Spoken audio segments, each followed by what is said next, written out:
definir o conceito de eclesiologia. Esta expressão eclesiologia é derivada da união, da junção de duas expressões gregas. A primeira expressão grega, a primeira palavra grega é eclésia. E esta palavra eclésia também ela é formada por duas outras palavras. A preposição ek ou ex, que significa de dentro de, e o verbo kalel, que significa chamar. Assim, chamar de dentro. Desta maneira, a expressão eclésia começou a significar aqueles que foram chamados de dentro para fora, ou simplesmente os chamados para fora. E também traz o significado de uma reunião do povo em um local público. A expressão eclésia também traz o significado de sair de casa para se reunir no local comum com um objetivo específico. Nesse sentido, os primeiros cristãos, quando se reuniam no local comum para cultuar a Deus, para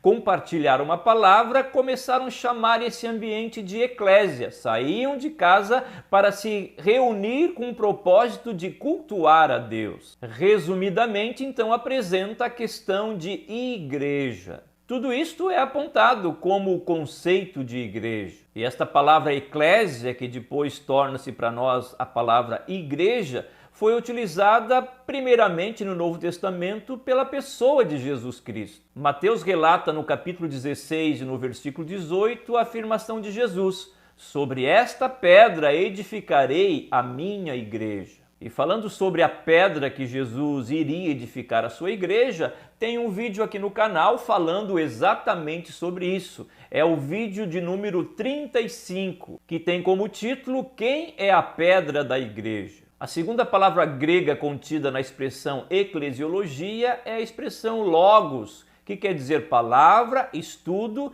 e mais tarde começa a ter a conotação de ciência. Assim, a eclesiologia é a área da teologia sistemática que discorre acerca da igreja, ou seja, a origem da igreja, a essência da igreja, a missão da igreja, o governo da igreja, os membros da igreja e, por fim, o destino final da igreja, já adentrando numa área de escatologia.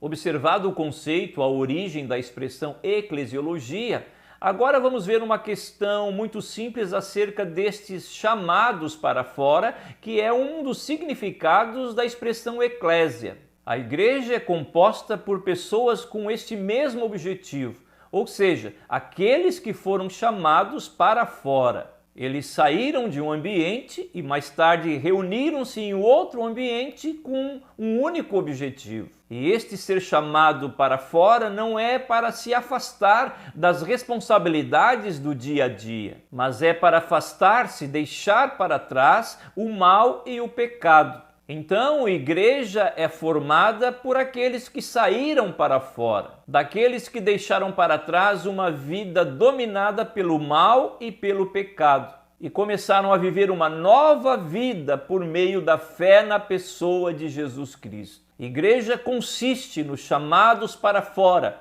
Também tem o sentido de deixar para trás as obras das trevas e começar a viver as obras da luz. A igreja também é constituída por aqueles que foram chamados e por aqueles também que foram acrescentados, ou ainda escolhidos por Deus com base no pré-conhecimento de Deus. Tudo isso são termos utilizados no Novo Testamento para definir o que vem a ser a igreja.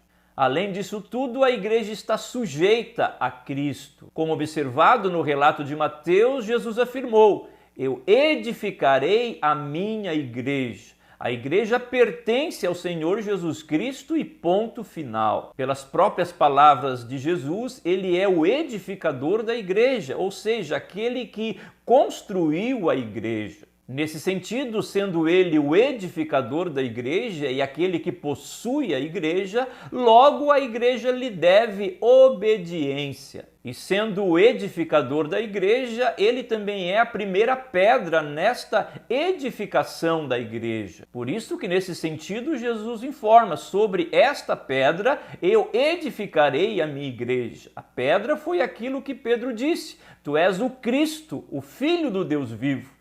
A igreja é edificada sobre uma pedra, e esta pedra é a revelação de quem é Jesus Cristo. Além de ser o edificador da igreja, Cristo também é aquele que adquiriu a igreja. Paulo escreve aos crentes de Éfeso que Cristo amou a igreja e se entregou por ela. Além de ser o edificador da igreja, a pedra de fundamento da igreja, ele também é o salvador da igreja. Quanto ao seu alcance, a igreja é universal. Por isso que na própria história da igreja, na antiguidade, ela é chamada de católica. Católica no sentido de universal. A igreja é universal porque ela não se limita a um único espaço geográfico. Embora se possa falar sobre igreja local, mas igreja não se resume a um único espaço. Ela tem uma expressão universal. E o sentido de universal